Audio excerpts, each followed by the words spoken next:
One of the most important messages of sustainable development is that we've become a threat to ourselves. Economic production has become so large, our productivity in many ways so high, and the numbers of us on the planet so vast that the effect of all of this economic activity on the physical earth itself has become overwhelming. For the first time in human history, for the first time in the planet's history, one species, that would be us human beings, are threatening the fundamental parts of the Earth's own dynamics: the climate system, the water cycle, the nitrogen cycle, the ocean chemistry. Think about the basic arithmetic. There are 7.2 billion of us on the planet now.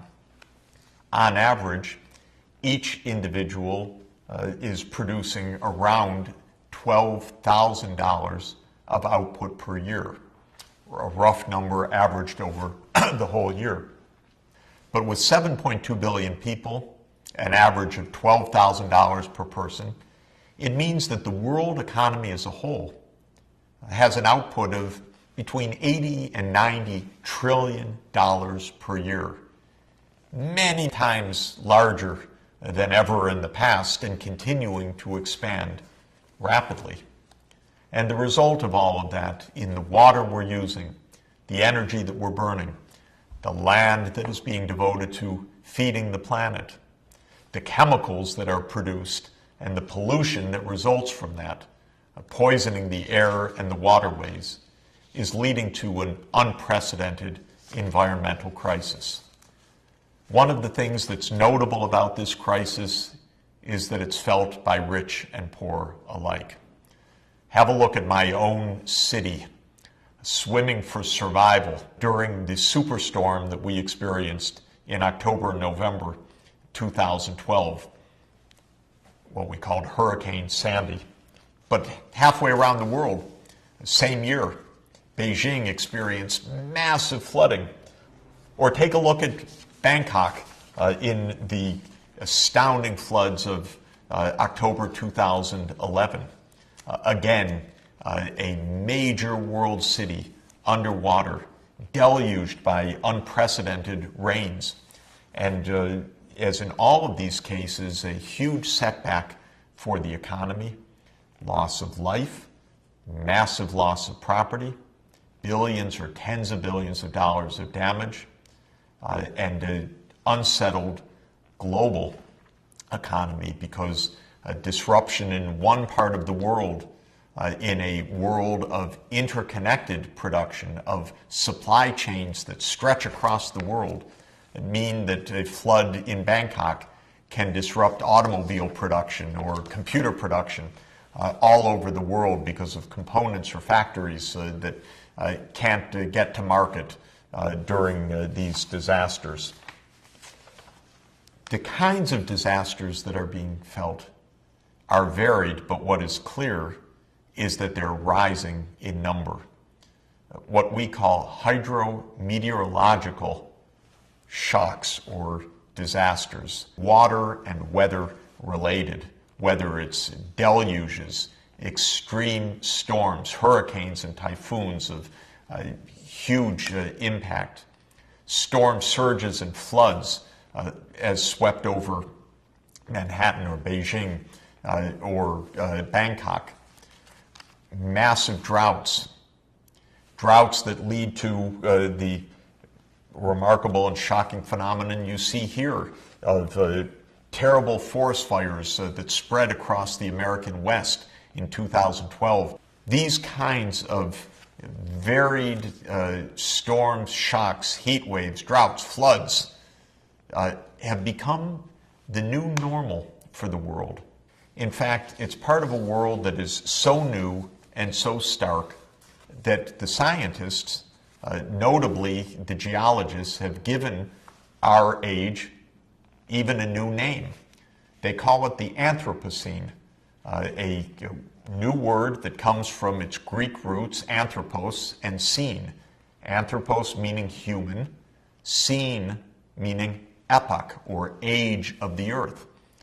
And what the scientists are telling us is that this is the human age of the planet. They don't mean that in a good way. They mean it in its uniqueness and in a very dangerous way, that humanity is changing the water cycle. The climate is warming the temperatures, is melting the glaciers, is threatening the great ice sheets over Antarctica and Greenland, is causing the oceans to become more acidic, is threatening other species with survival in such a fundamental way that the planet behaves differently now, even from a geologic point of view, hence the Anthropocene.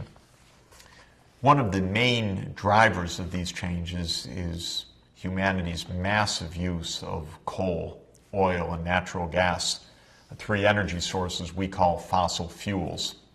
When we burn coal, oil, and gas to move our cars, heat our buildings, drive our industrial production, produce electricity, we end up with carbon dioxide emitted into the atmosphere. And carbon dioxide in the atmosphere changes the climate. This stark graph, which we will revisit later on, shows the cycles of carbon dioxide concentrations in the atmosphere, shown here over the last 800,000 years. Well, by natural processes, mainly changes of the Earth's orbit and the effects that produced, carbon dioxide in the Earth's history has gone up and down in kind of a wave-like manner. But look at the recent few years, the blink of an eye in terms of the Earth's history. Carbon dioxide has suddenly soared to levels of 400 parts per million of CO2 in the atmosphere, something not seen on the planet, not for 800,000 years, indeed not for 3 million years. And this is causing massive disruption of the climate system, global warming, and more extreme events like droughts and floods. We'll be talking a lot about this and what can be done about it, but it is a stark illustration of how humanity is changing the basic Earth processes. A group of scientists got together a few years ago and noted that it's not only the carbon dioxide in the air, but many other things that we're doing, the way we're using water, the way that we're putting nitrogen-based fertilizers into the soil to help crop productivity, but putting it on in such large amounts that the nitrogen cycle itself is affected. The way that carbon dioxide in the atmosphere affects the ocean chemistry, making the ocean more acidic. The way we're chopping down trees to make room for new pasture land and farmland. In other words, all of the varied effects of a big crowded planet and a lot of economic activity threatening the planet's systems. And so this group of scientists said, we are trespassing boundaries that are safe for humanity. So these scientists said, we need to identify the safe operating limits for the planet. We need to understand what those planetary boundaries are. And around the circle you see here is their visualization of those planetary boundaries. Have a close look.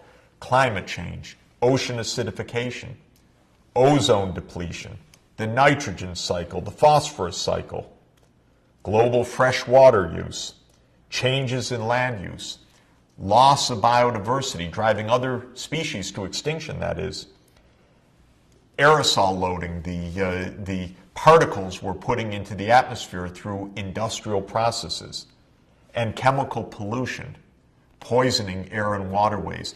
These are planetary boundaries that we trespass at profound risk for ourselves and for our children.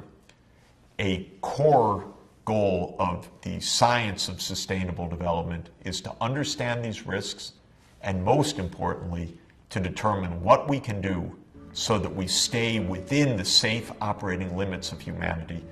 We honor and respect these planetary boundaries as we continue to improve our well-being.